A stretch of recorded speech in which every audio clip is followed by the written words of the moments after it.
Alô, amigos, bem-vindos ao Gente que Fala ao vivo de 12 às 13 horas pela Rádio Trianon, AM 740 São Paulo, Rádio Universal AM 810 em Santos e AltV. AltV www.altv.com.br com reapresentação às 18 horas. Também pode curtir nossa página Facebook /programa Gente que Fala, participar pelo Twitter, @Gente que Fala M, ou WhatsApp, é o 11 97401 2235, e temos também um telefone à sua disposição, 5052, o 6622. Convidados hoje, advogado, empresário, vereador Mário Covas Neto. Prazer tê-lo aqui, Covas. Prazer é todo meu voltar novamente nesse programa que remete a boas lembranças. Também o jornalista Carlos Marque. Bom tê-lo aqui, Carlos. Boa tarde, bom estar com você também.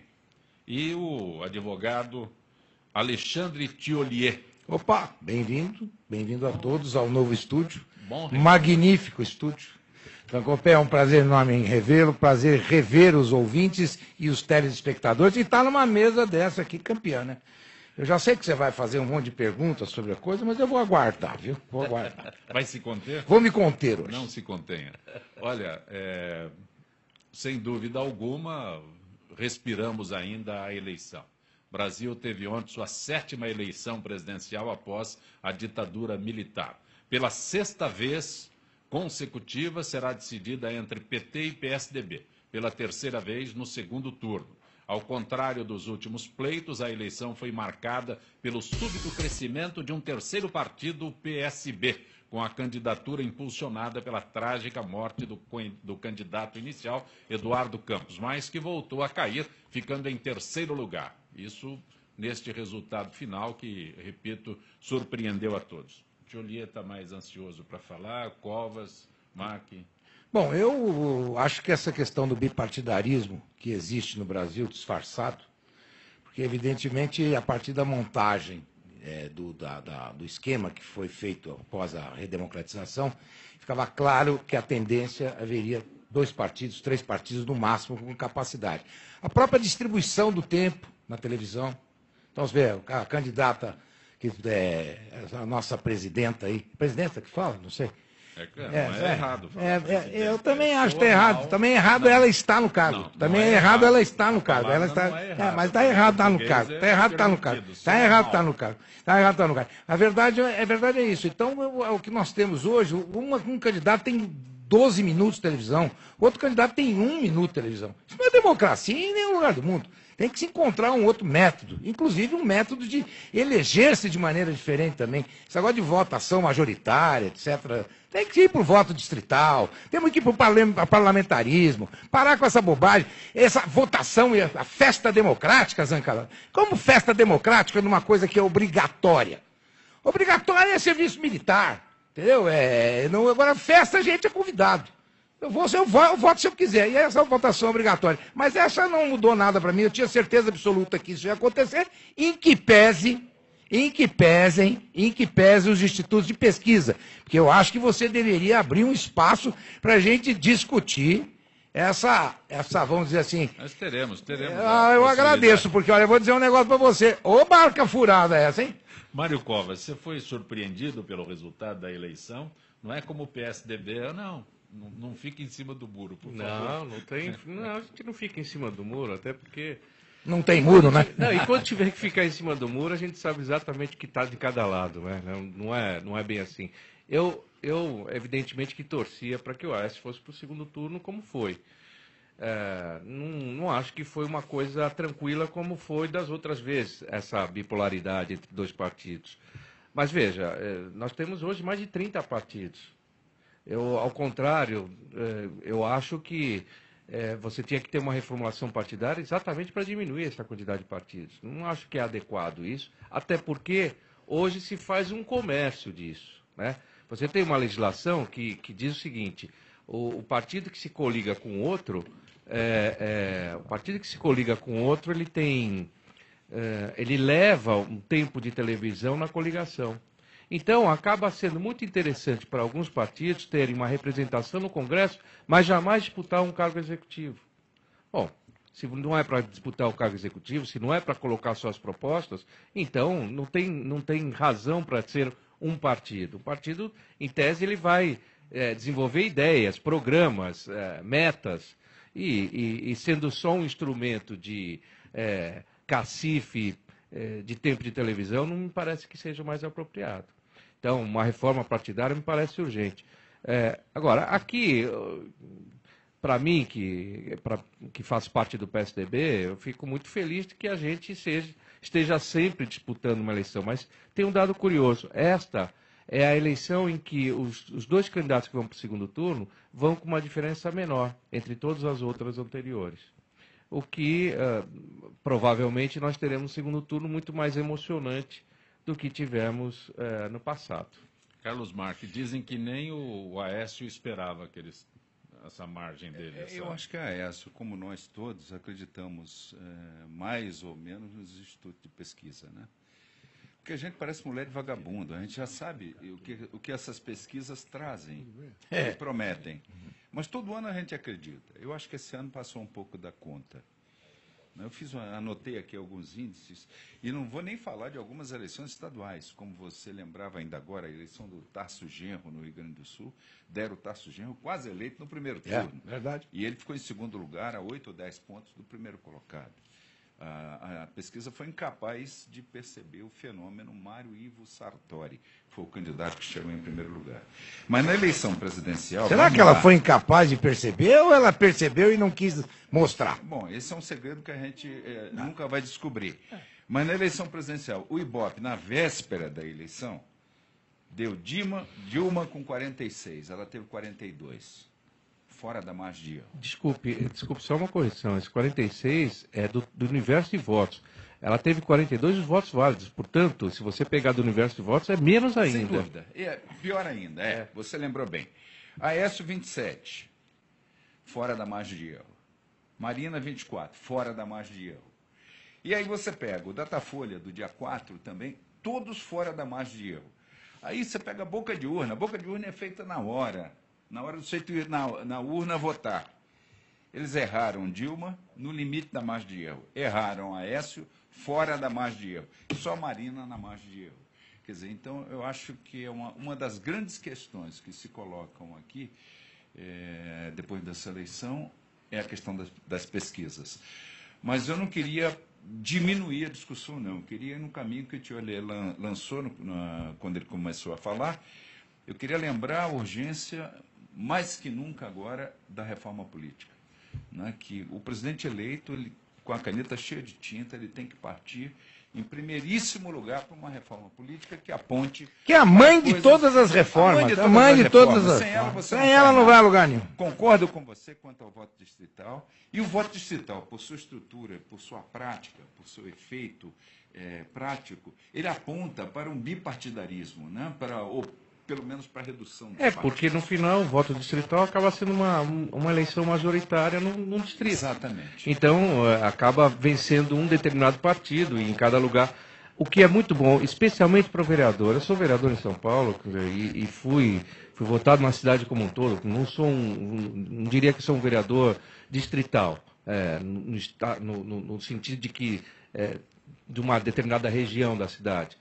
Mas eu defendo firmemente o voto distrital, inclusive para vereador, porque acho que essa é a maneira da população ter o seu interlocutor. Mas se você pegar a votação de deputados estaduais e federais, você vai ver que no interior de São Paulo, ao menos no interior de São Paulo, já está mais ou menos distritalizado. A confusão é na capital de São Paulo. A proposta do vereador por São Paulo, Rogério Fará. A proposta do voto distrital é distrital misto, não é? Sim, quer dizer, claro. voto distrital e também no caso do Covas, no meu caso também, que nós temos votação, eu tive votação na cidade. Não tem uma base específica. Nicho ali, também para ter oportunidade da representação. Agora, eu permito-me discordar com vocês em relação às pesquisas, porque eu acho que a pesquisa, ela afere a tendência. Então, ela, desde o começo, depois da morte do Eduardo Campos e aquele problema emocional, ela mostrou a curva descendente da Marina. Ela mostrou essa curva descendente. E mostrou a curva ascendente do Aécio, uma curva não muito forte. Mas tímida. Tímida no começo, mas no final nós sentíamos isso na rua, nas pessoas, que o Aécio tinha retomado. Mas então não diga que a margem de erro é de 2 pontos. Diga que é de 10. Mas nem diga que ela tem confiança de 95%. Mas foi a última semana. A última semana foi decisiva. Mas, gente, olha... a pesquisa não consegue aferir esses 2 últimos dias, né? Inclusive depois do debate, aliás, eu acho um absurdo o debate começar às 10h45. Eu acho que mas vai mudar o horário da novela para falar de política no Brasil? O futebol, né? Assim o futebol começa às 10 horas da noite. É um absurdo, né? Agora, futebol. Mas tem televisões que não tem novela.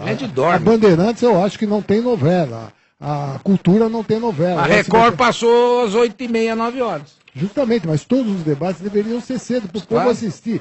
Né? Estou de acordo. Quem pode assistir o debate às 11 horas, meia-noite? Só meia dúzia. Zancopé, que dorme 4 horas por noite. Mas veja, a coisa da pesquisa, eu queria só dizer o seguinte, que as pessoas não são obrigadas a definir seu voto antes do momento de apertar o botão na urna. Quer dizer, eu posso ter uma intenção de votar neste ou naquele e, na última hora, mudar o meu voto. Eu acho que uma parte do eleitorado, especialmente o eleitorado que é contra ou que não quer o que está na frente das pesquisas, ele fica procurando qual é o candidato adversário que tem mais chance de ganhar a eleição. E isso acontece em São Paulo, acontece no Brasil, acontece em todos os lugares e em todas as eleições. O Aécio vinha, no meu modo de entender, ele vinha numa posição sem fôlego para subir, porque ele se apresentou durante muito tempo como um candidato não viável. E a Marina que estava com essa viabilidade. Na hora que ela começou a cair e ele começou a subir, essa transformação aconteceu. Esse é o meu sentimento. Ou seja, as pessoas acabam, eventualmente, sendo consultadas por um instituto de pesquisas e ele diz, olha, nesse momento eu vou votar na Marina. Mas, ao longo do tempo, na hora que chega a votação, ele que percebe que o outro candidato tem mais chance de ganhar daquele que ele não quer ver na continuidade, ele muda o voto. Justamente. O Aécio mudou o discurso dele na última semana? Eu acho que houve 2 fatores preponderantes para a subida do Aécio, a meu juízo. O primeiro foi o excelente, o extraordinário desempenho dele no debate da Globo.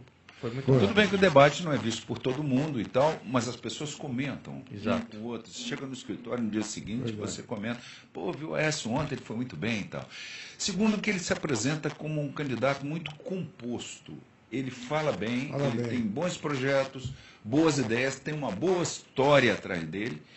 E eu me sinto muito a cavaleiro por falar isso, porque eu fui assessor do Tancredo na eleição de 85.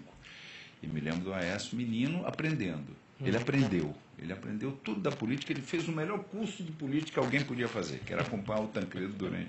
Eu fiquei 6 meses com o Tancredo, aprendi como nunca. Imagina o Aécio, né? Agora, por último, eu acho que o Aécio tinha estrutura partidária.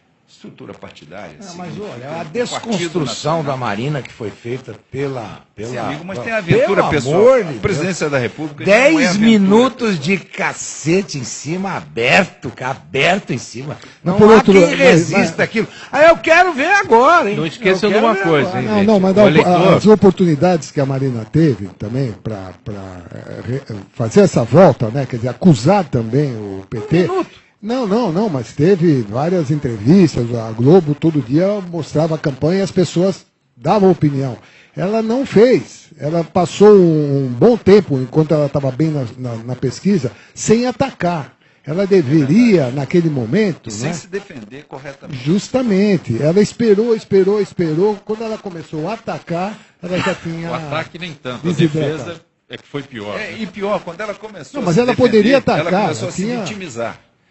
Né? Ela começou a fazer o papel da coitadinha que estava sendo esmagada. Ela perdeu o time. Você não elege para presidente da República uma coitadinha. Exatamente. Ela perdeu o time, né? Ela perdeu o time. Agora, tem uma outra coisa. E tem um outro aspecto interessante. Você fala do Aécio, o Aécio está candidato pronto, tudo mais, etc. Eu não estou querendo polemizar de forma nenhuma. Nem em Minas ele ganhou. Como é que explica isso aí? O candidato do PT é forte. Né? É forte, né? Ou o candidato do PSDB é fraco? Ou então. Você está acompanhando Gente que Fala.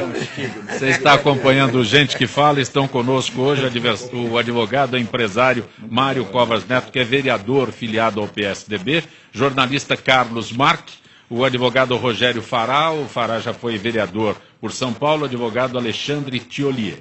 E olha, PSDB, novo mandato consecutivo em São Paulo. O governador de São Paulo, Geraldo Alckmin, foi reeleito no primeiro turno. Vai assumir o seu 4º mandato, sendo que no primeiro deles era vice de Mário Covas e assumiu após a sua morte. Esse será o 6º mandato consecutivo do PSDB no Estado. Vale lembrar ainda que o partido nasceu de uma dissidência do PMDB que venceu as outras 3 eleições após o período da ditadura militar. Carlos, Olha, foi um tsunami, né? Olha, só um detalhe, não está aqui, mas eu acho interessante porque agridem o governador Alckmin, chamam ele até de picolé de chuchu. Esse é o apelido que ele recebe. Quanto mais bate, mais cresce. É exatamente isso. Mas São Paulo mostrou uma qualidade, mostrou com muito vigor, uma qualidade que já vinha mostrando antes e que agora mostrou com mais vigor. Vamos separar. Aécio ganhou aqui, surpreendentemente, por uma diferença estúpida, absolutamente inesperada. O Alckmin ganhou no primeiro turno, varreu, né? O Serra ganhou do Suplicy, que era imbatível, era dado como imbatível há não sei quanto tempo. E ontem, um amigo me perguntou, será que quem é o candidato do PT mais votado? E eu fui olhar, sabe quem era o candidato do PT mais votado? Estava em 19º lugar e não era petista, era corintiano, André Sanches. Isso aí. Para a Câmara Federal. 19º lugar.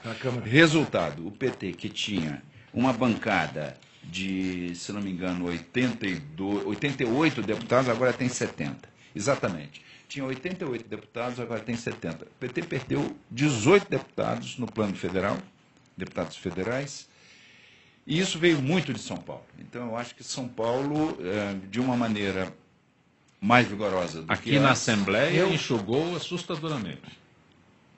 Na Assembleia. Mas a Assembleia de São Paulo é uma coisa tão anônima. Eleição é do Estado de São Paulo. Ninguém sabe nem o que faz. Ninguém sabe nem o que faz, ninguém se preocupa. Olha, eu sou bom de falar do Geraldo Alckmin pelo seguinte, que eu passei todo programa que eu venho aqui, eu desço a marreta no Geraldo Alckmin, todo mundo sabe disso, por questão de segurança. Eu considero que a segurança fecha os olhos, ele não sabe trabalhar, o pessoal do PSDB não sabe trabalhar com segurança. Então, agora, sou obrigado a reconhecer que o prestígio que esse homem tem no interior é algo assim assustador. Assustador. E eu não entendo, sinceramente, foi uma surpresa para mim, uma surpresa mesmo. Que eu achei que o problema da segurança em São Paulo, na capital de São Paulo, ia criar uma problemática. E a água? O negócio da água, então, é um negócio assustador. Não tem racionamento, mas olha aqui a água, já aqui está o que sobrou aqui, entendeu? Não tem racionamento, mas ali nos jardins, os restaurantes não tem água, na Zona Norte não tem água. E nada colou nele, ele foi. Mas eu acho também que ele competiu praticamente sozinho, né? Porque não teve adversários à altura. Tem razão, a falta de opção, né? Falta de opção. O Padilha chegou com um slogan já para ir embora. Vai para casa, Padilha, né? Já tinha um slogan anterior à campanha. O SCAF desconhecido, né? Praticamente desconhecido, fez uma campanha também que poderia atacar, porque tinha condições de atacar o problema da água. Fortíssimo, problema do metrô, etc. Não foi. Parecia uma bailarina o SCAF, né? Com aquelas roupinhas meio. E outra, ele fotografava muito mal. Isso, você falou do Aécio, né? Da postura, etc. Ele fotografava, isso também influi, né? Quer dizer, aquela empatia que tem que ter com a população, ele não teve. Ele teve no debate. Não tem experiência, né? A passagem dele. Então, acho que pela Fiesp não o Alckmin, ele concorreu praticamente sozinho. Ele não, mas isso do que você falou do Aécio, por exemplo, o Aécio, quando fala, ele passa uma credibilidade. Justamente. Ele passa uma força. Por exemplo, meus assessores são os melhores, meu programa é melhor, não mostrou nada. Mostrou um assessor, o Armínio Fraga, e nem o programa não mostrou. O programa não veio também, não. Mas nem virá, né? Porque se vier o programa, é bala pra tudo que é lado. Mário Covas. Não, está errada essa análise de que o Geraldo é forte no interior. Ele ganhou em todos os municípios do estado. Todos. Todos. Então tá errado, Ele perdeu em um município, se não me engano, tô que é falando o que ele é forte no interior. Hortolândia. A Hortolândia pode ser, mas a O minha único. notícia era que não tinha. Perdeu em Hortolândia? Perdeu em Hortolândia. Aqui tá Mas então ele está falando. concordando comigo, ele é forte no interior. Ele é forte na capital e na Grande São Paulo. O PSDB conseguiu nesta eleição, inclusive o Aécio, e eu acho que esse é o impulso. A grande vantagem do Aécio em São Paulo se deve basicamente ao governador. É a minha impressão. E tem um outro dado interessante que explica um pouco a queda da Marina. O eleitor, quando vota, ele vota primeiro para deputado estadual, depois para federal, depois para senador, para governador e para presidente. Ele vem numa sequência ao contrário. Então, ele, na hora de fazer as opções dos candidatos, e aí tem a colinha, os candidatos distribuem, os candidatos a deputados distribuem as colinhas por aí, o candidato que não tem uma base, uma estrutura partidária ou uma estrutura eleitoral nos estados, ele sente falta disso. Aqui a Marina sentiu essa falta sim, com certeza. Eu concordo com isso. Então, não só aqui, em outros estados também. Lá em Minas, o Aécio perdeu porque exatamente ganhou o PT lá em Minas. É um pouco o que eu estou falando. Lá em Minas aconteceu o contrário. Foi o Aécio que teve que ir para lá puxar o Pimenta da Veiga. Exatamente. Pimenta da Veiga nunca ganhou nada, vamos falar a verdade, vai. Pelo amor de Deus, hein? E eles escolheram o candidato errado. Vamos falar, o candidato é péssimo, vai.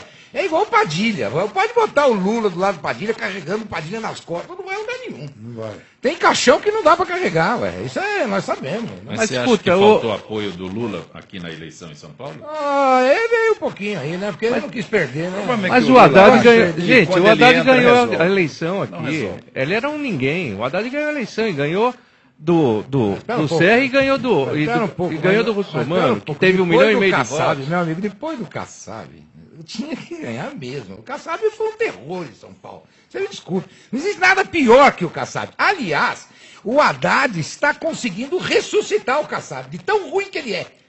Ele está pior do que o Kassab. Você vê. O Kassab não tem condição nenhuma, pô. Ele elegia qualquer coisa contra. E como o Kassab, naquele instante, era identificado como uma pessoa ligada ao Serra, ao PSDB, aquela coisa tudo mais, foi de leva. Aliás, você tem que conferir a votação do Kassab para senador, né? Foi magnífica, né? Foi magnífica. 6%, 7%. Teve menos que o Russomano.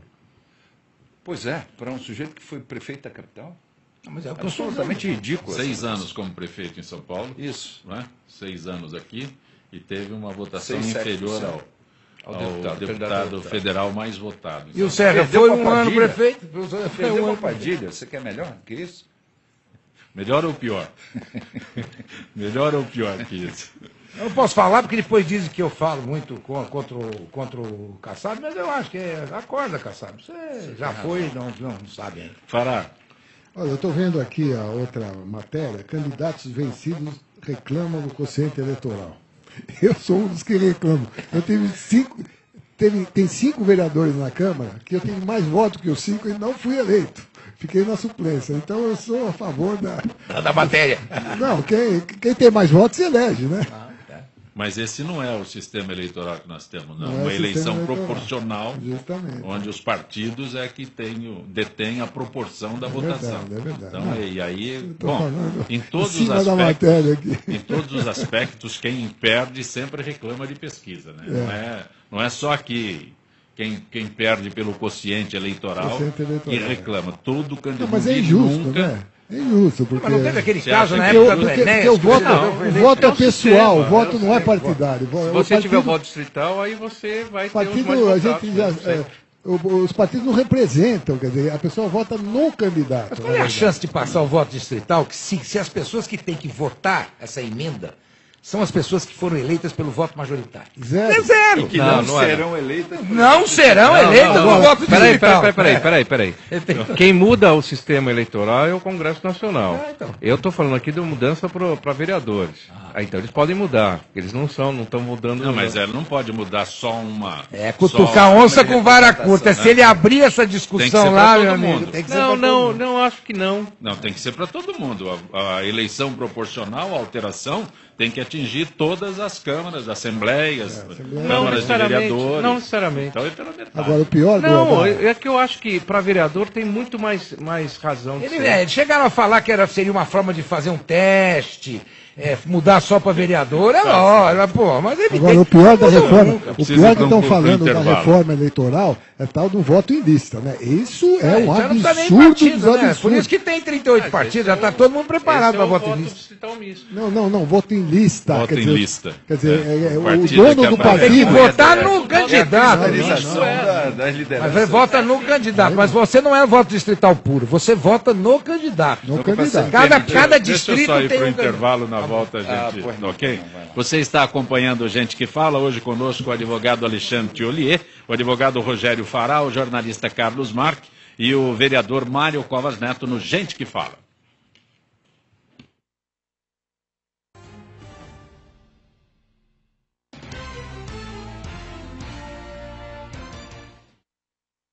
Tudo tem a ver com alguma coisa. De onde vem a água que a gente bebe? Da torneira. Ih, nada a ver.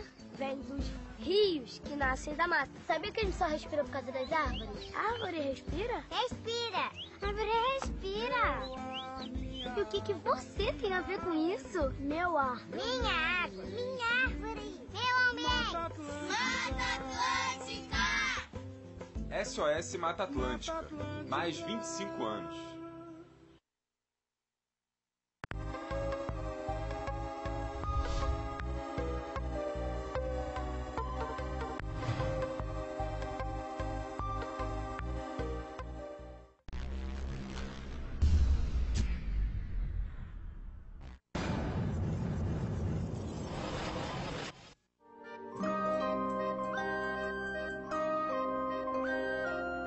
Hoje é um dia muito especial para a marca 3CM, que a gente inaugura a parceria com o Projeto Tesourinha. A tesoura é boa. O Projeto Tesourinha é uma organização social sem fins lucrativos que educa, forma pessoas na área da beleza.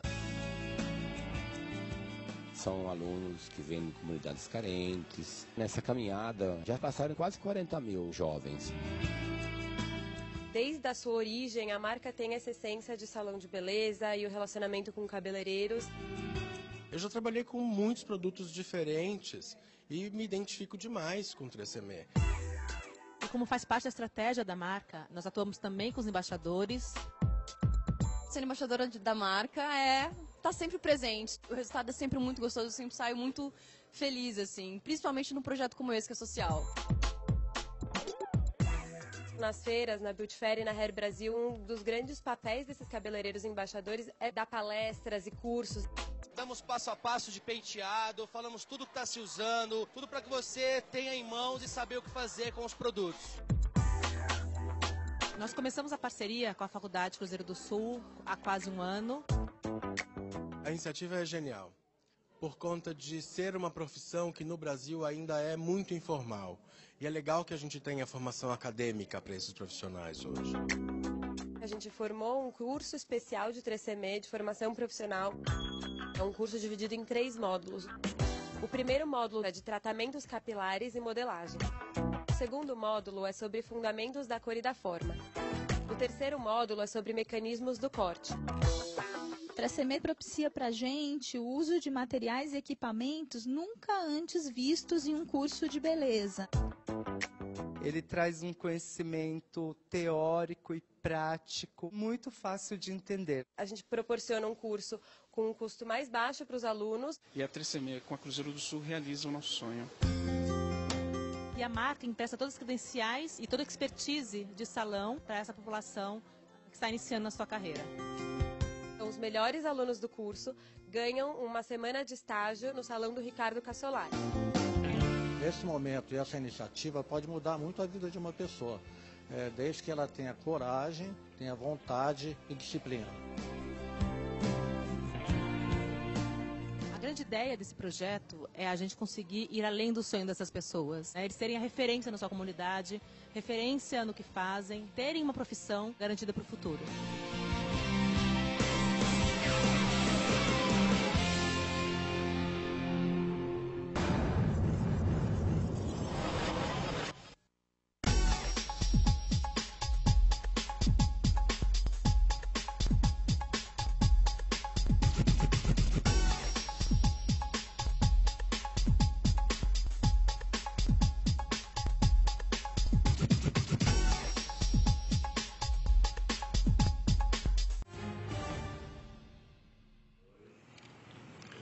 Estamos de volta com o Gente que Fala pela Rádio Trianon AM 740 em São Paulo, Rádio Universal 810 AM em Santos, AltV, www.altv.com.br, com reapresentação pela AltV às 6 horas da tarde. Nossa página no Facebook, Facebook/programa Gente que Fala. Você pode participar pelo Twitter, @Gente que Fala AM. O WhatsApp é o 11 aqui em São Paulo, 97401-2235. E temos também um telefone à sua disposição, também em São Paulo, 11-5052-6622. Conosco hoje o advogado, o empresário, é vereador em São Paulo, Mário Covas Neto, jornalista Carlos Mack, o advogado Rogério Fará foi vereador em São Paulo, o advogado Alexandre Tiolier. Você ia fazer algum comentário e eu te interrompi. Eu ia comentar uma história que o deputado José Aníbal uma vez me contou. José Aníbal viveu muito tempo na França como exilado. Então tem muitos amigos. E todo ano ele vai à França fazer uma visita aos velhos amigos. E um desses velhos amigos era um deputado do parlamento francês. E ele conversou com esse amigo que estava em campanha naquele momento. E perguntou para ele, quanto é que você vai gastar na sua campanha? E o amigo, claro, votação distrital. Então ele tinha que operar o distrito dele, 70 mil votos, é o que ele tinha que disputar. O que era a campanha dele? A campanha universo dele de 70 mil votos 70 mil votos no distrito. É no qual ele ia disputar. A campanha dele eram uns panfletos que ele distribuía de casa em casa. E ele ia gastar na campanha dele, ao todo, $10 mil do financiamento de campanha, que ele recebeu do fundo partidário francês, mais uns $12 mil que ele botou no bolso dele. Quer dizer, tem dois aspectos aí. Primeiro, o pouco gasto das campanhas. Segundo, o financiamento público. Então, são dois males que assoberbam as eleições brasileiras. Por que as eleições brasileiras têm corrupção? Por causa da campanha cara que se faz aqui. Aqui, se tivesse esse financiamento público, vai ter financiamento público e vai ter corrupção privada. Mas eu discordo de que não tem. Já tem o financiamento já tem. Mas pelo fundo partidário. Se fosse só público, vai ter público e vai ter... É porque quando se discute aqui a necessidade ou a opção de financiamento público, nós já temos dinheiro público nos partidos, o fundo partidário é dinheiro... Se ele chega... Não chega ao candidato. Só chega no primeiro da lista. No primeiro da lista chega. No primeiro da lista mas que existe o dinheiro público, já existe. Bom, o fundo partidário. Agora, que não chega no candidato, não chega. Teoricamente, o fundo partidário é isso que o Carlos acabou de explicar. O candidato tem uma porcentagem, tem uma parte daquele fundo partidário. Aqui no Brasil não existe isso. O programa de rádio e televisão também é um financiamento público. Sim, verdade. Sim. Claro. Sim. Não a produção, mas a veiculação é. Sim, tudo é dinheiro público. Né? As inserções a que você se refere, agora, o horário... o financiamento público, né, para os candidatos, eu acho importante, porque o candidato vai ter um mínimo, né, para ele poder fazer campanha. Mas com a saúde do jeito que está. Não, querido, mas é como você falou. Morrer na fila de hospital. Não, você falou que vai ter público e privado. Eu só falei. Eu falei o que dizer, falei o seguinte: ia ter financiamento público e a corrupção privada. Bom, tudo bem, mas não deveria. Isso não vai deixar de ter. Deveria ter somente financiamento público, todo mundo tendo aquela verba restrita e poder gastar. Né? Isso aí o tribunal pode. Fiscalizar se alguém está gastando muito mais. Hoje o candidato ele contrata 3 mil pessoas para trabalhar para ele, contrata, paga dentro e coloca isso na conta, né, na prestação de conta, 3 mil pessoas. Quer dizer, só aí ele tem 10 mil votos. Majoritário. Não. Proporcional. Vai me desculpar, eu não conheço nenhum candidato que tenha contratado 3 mil pessoas. Mas eu acho que essa discussão...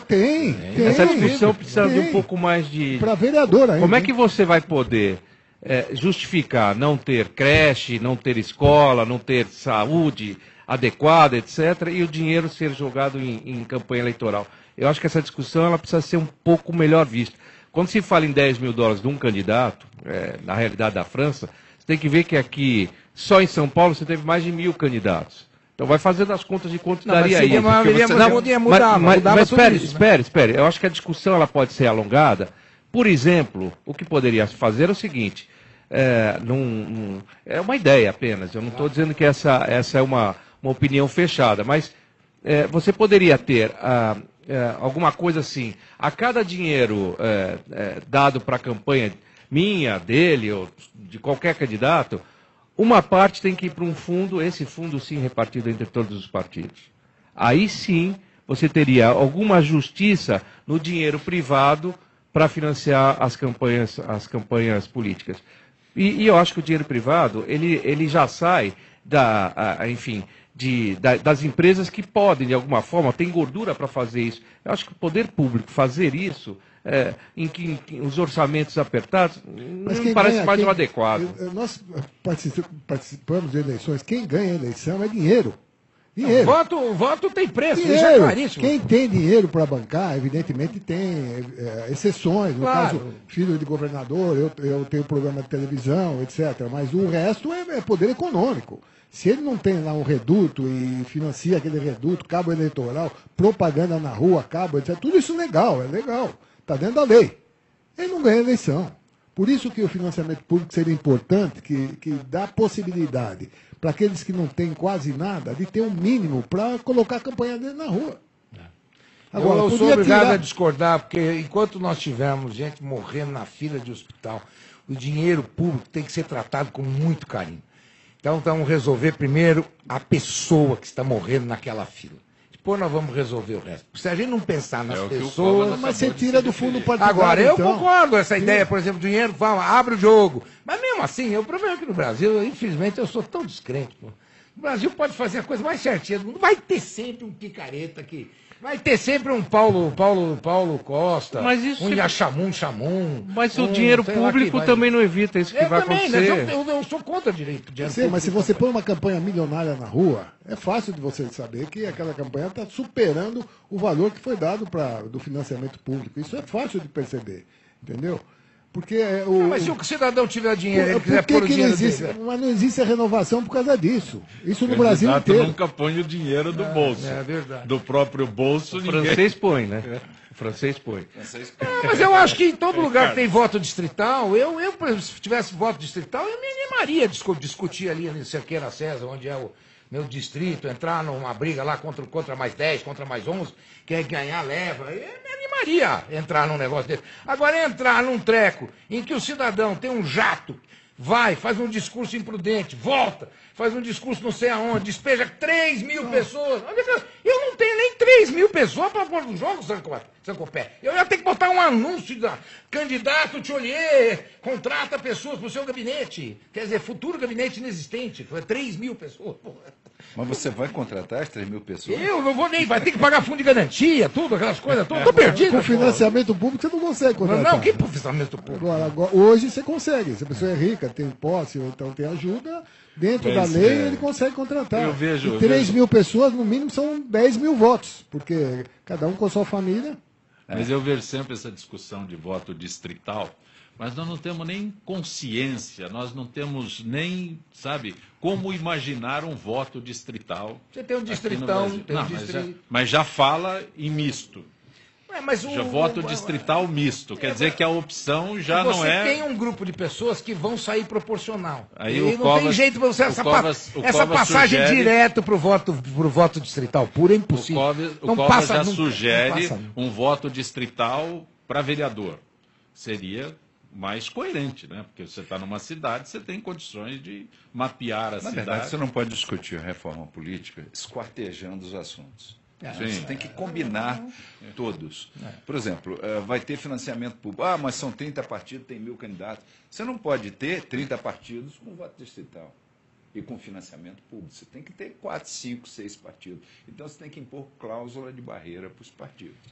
Os partidos que não conseguirem votação... Mas cadê a cláusula de barreira que nós... Cadê a cláusula de barreira? A cláusula de barreira chegou a ser aprovada, depois ela foi sendo amenizada. É porque o Partido Comunista não tinha os votos necessários, ia ficar fora. Essa é a verdade. Vamos falar a verdade aqui. Essa ou não é? O PCdoB, por exemplo, PCdoB não ficaria fora. Problema terrível. Aí não tem Partido Comunista. Que coisa, cara. Vira associação partidária. E depois, se você conseguir obter você participar, aglutinar pessoas, você vira partido político, disputa. Mas a questão do voto distrital, o que eu acho que ela é fundamental, é porque vai aproximar o eleitor do seu representante. Claro. O representante tem que morar no distrito. E como é uma eleição com característica majoritária, o eleitor saberá exatamente quem é o representante do seu distrito. Poderá fiscalizá-lo, né? Fiscalizar, mais do que isso, mas, cobrar. Hoje aqui em São Paulo, para vereador, não é de certa maneira.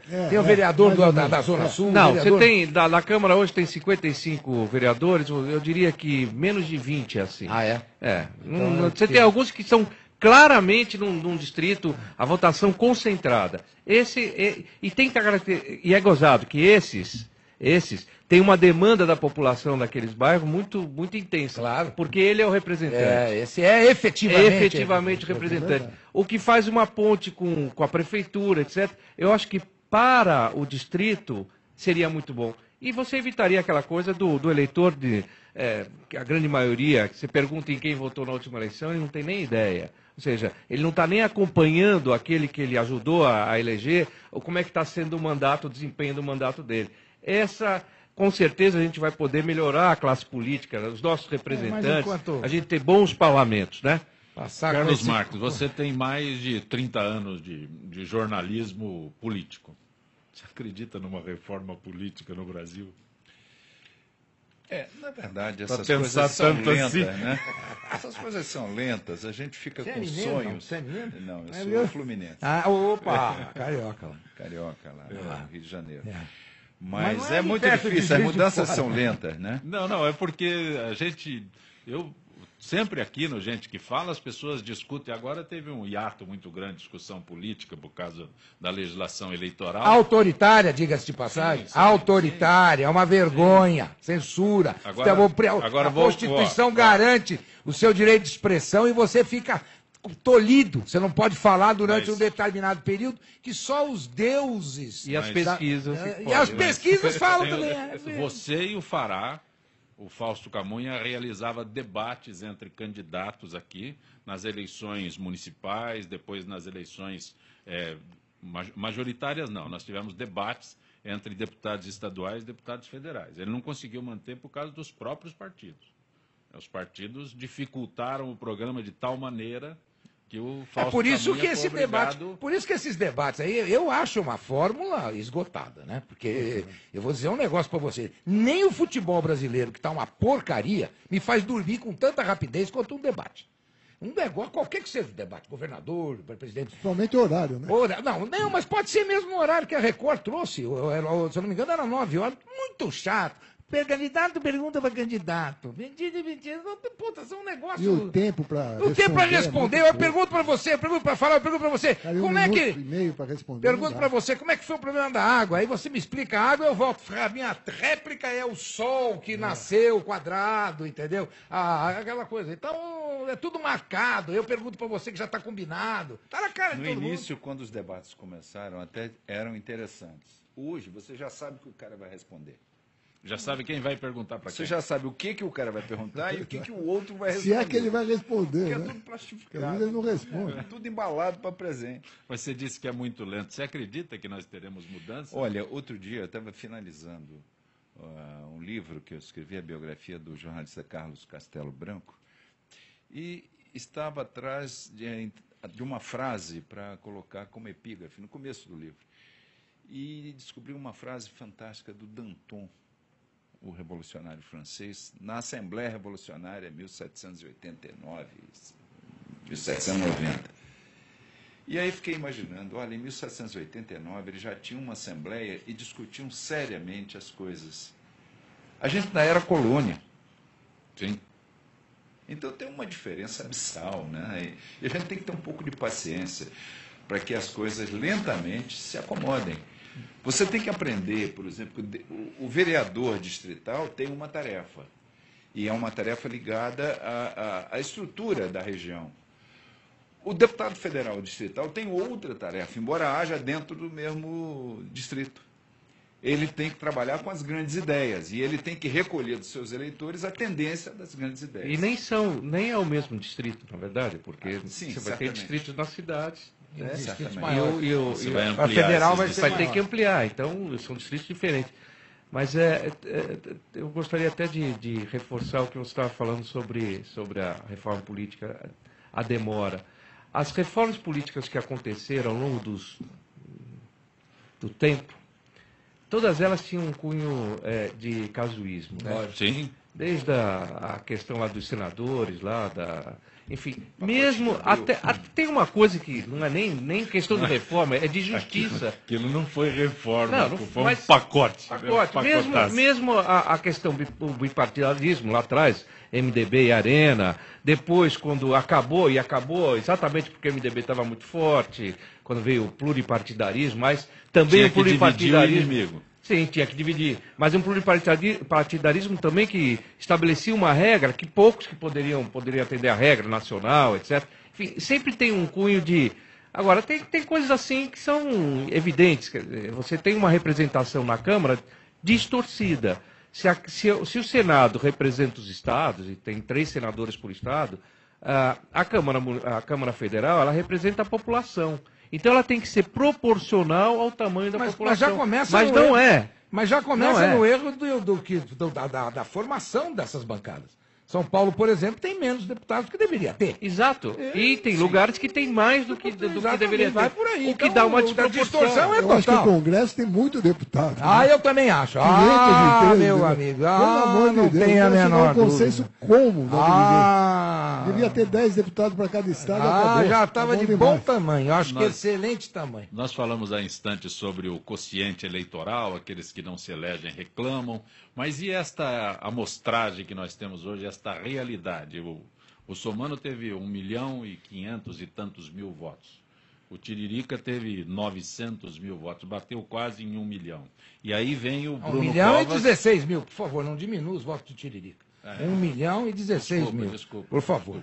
Mande um palhaço para quem pensa que você é um palhaço. Agora, na sequência vem o Bruno Covas. Não, vem o pastor Feliciano. Pastor Feliciano, é estadual. Perdão, está falando federal. Plano federal. Tá.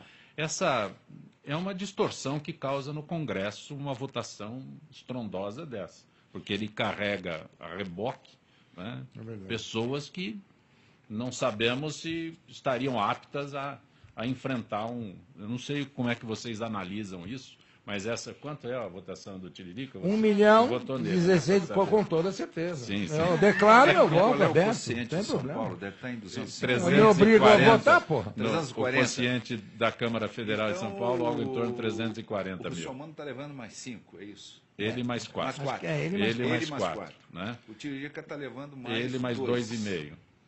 Olha, eu confesso a você que eu não acho que o efeito político da ida de uma pessoa despreparada seja tão grande. É um tanto patético. Né? Você cobrindo o Congresso, você sabe quem são os bons deputados de comissão, os bons deputados de plenário, os bons deputados de articulação, os bons deputados de mesa. E esses sujeitos ficam lá perdidos, patetizados, sem saber o que fazer. Mas o voto de Tiririca é voto de protesto.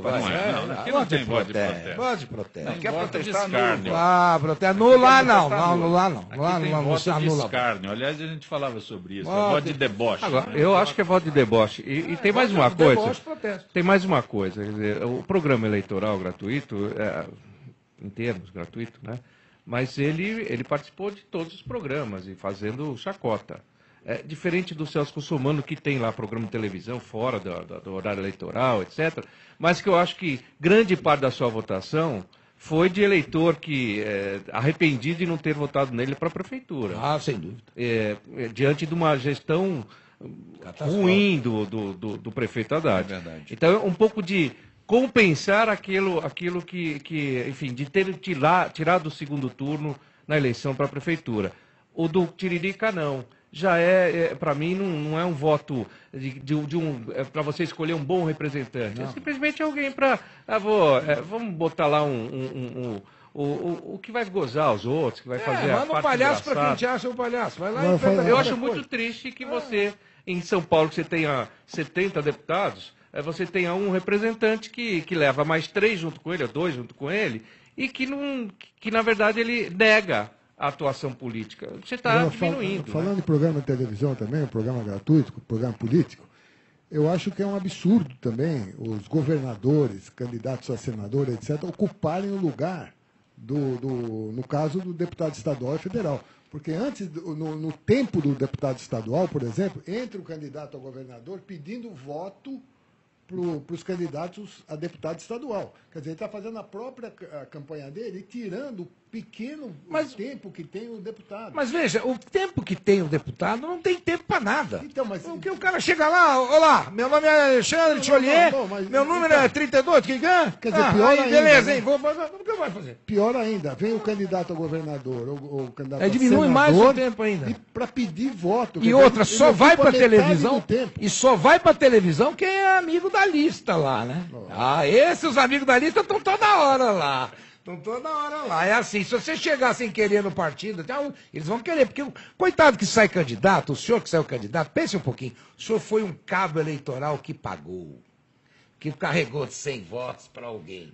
Essa é verdade, não tinha a menor chance de se eleger. Como é que é o termo que se usa? Fazer cauda. Né? Fazer cauda, exatamente. E depois é esquecido. E depois totalmente esquecido. Né? Nem sabe nem onde é o perdeu cara. a eleição. Já é mesmo. Encheu o embornal do outro. Exatamente. Ajudou com a legenda. Ajudou na legenda, trouxe 3, 4 mil votos para a legenda. Pagando, porque não veio dinheiro Como do partido. pagando? Ele pôs do dinheiro do bolso dele, dos amigos dele, etc. Para eleger os outros, porque ele não tinha a menor chance de eleição.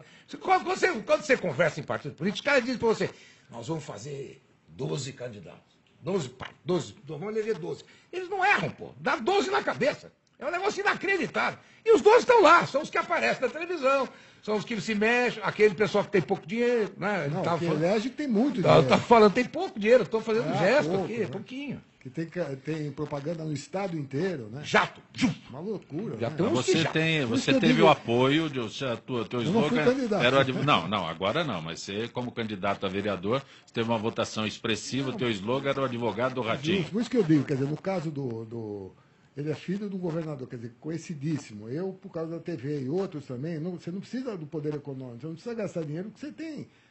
Como entrar e pedir voto para a população que você é conhecido. Mas eu costumo analisar da seguinte forma, né? Quando você é candidato, você tem que contar que é candidato. E para contar custa caro. Custa muito. Custa caro. É verdade. Então, quando você fala que tem televisão, mas trabalha na você tem televisão... uma facilidade maior. Evidentemente que isso não angaria voto, mas pelo menos a pessoa te conhece. Então você pode colocar a sua proposta, ela ouve você falar, etc. Né? Agora, quem não tem isso e também não tem um reduto, ele tem que colocar o dinheiro. Como que vai fazer campanha no estado inteiro? Você vai ter que ter cabo eleitoral no estado inteiro. E para isso você precisa de dinheiro. Por isso que eu digo, o sistema... fica ali na Zona Leste, lá, vai buscar uma pescaria lá. Carlos, mais uma análise sobre este resultado que nós tivemos da eleição, surpreendido, não sei que nós estamos já no final do programa. Eu tenho pensado, Zancopé, uma coisa interessante. Ontem eu vi a Marina na televisão e ela se esquivando de antecipar o que ela vai fazer, né? Hoje, alguns jornais, o Estadão, por exemplo, está cravando que ela vai apoiar o Aécio. O problema da Marina, nesse momento, é que ela não tem muito tempo para se resolver, não. Porque a Marina... Tem que emitir a opinião logo. Ela é enroscada de decidir. Ela é composta pelo partido PSB, pela viúva do Eduardo Campos, pelos eleitores que votaram nela. Pela rede. Então, se ela demorar muito... esses vetores vão começando a se decidir. Já estão falando que a viúva se acertou com a Aécio, não sei, não tenho essa informação. Mas se a viúva diz para o Aécio, vou te apoiar, acabou a Marina. O governador lá de Pernambuco, o Paulo Câmara, declarou isso, apoiou ao Aécio. Ah, sim? Parece que o Aécio vai fazer o lançamento da candidatura dele lá em Pernambuco. Para deixar o lugar onde ele foi menos votado. É natural. Eu acho que seria. Bom, ele teve uma votação, um perrengue lá, 6%. Então ele tem que ir onde não tem. Exatamente. Começa por Minas, então. Carlos Marco, foi muito bom tê-lo aqui no nosso Gente que Fala. Espero ter a oportunidade de revê-lo. Obrigado. Alexandre Thiolier. Sempre um prazer. Você desistiu de ser candidato? Candidato? É o que ele falou. Rogério Fará. Tá faltando o butim. Tá faltando Rogério butim. Fará, grato por ter vindo. Obrigado, Zé Copé. Queria também mandar um abraço para o Fausto Camonha, a toda a equipe que está na retaguarda desse programa. Mário Covas Neto, é bom tê-lo aqui. Espero agora com liberdade que os políticos retornem ao nosso Gente que Fala. Muito obrigado pelo convite. É sempre um prazer estar aqui e discutindo os temas do momento. Gente que Fala tem na direção geral o jornalista Fausto Camunha, diretora de produção Zenilda Salvato, redação Raela Brandão, Pedro Schiavon, na pauta José Carlos Sicarelli, produção cultural Ricardo Godoy, na rádio Trianon, Neildo Neres, Cléo Rodrigues Benebene, na direção da AltV, Alberto Luchetti, na técnica James Eduardo, Iago Matsumoto e Arthur Endler. Estaremos de volta amanhã, meio-dia, pela Rádio Trianon, pela Rádio Universal, pela AltV, www.altv.com.br. Na sequência, Trianon, Marcos Calazans. Até lá.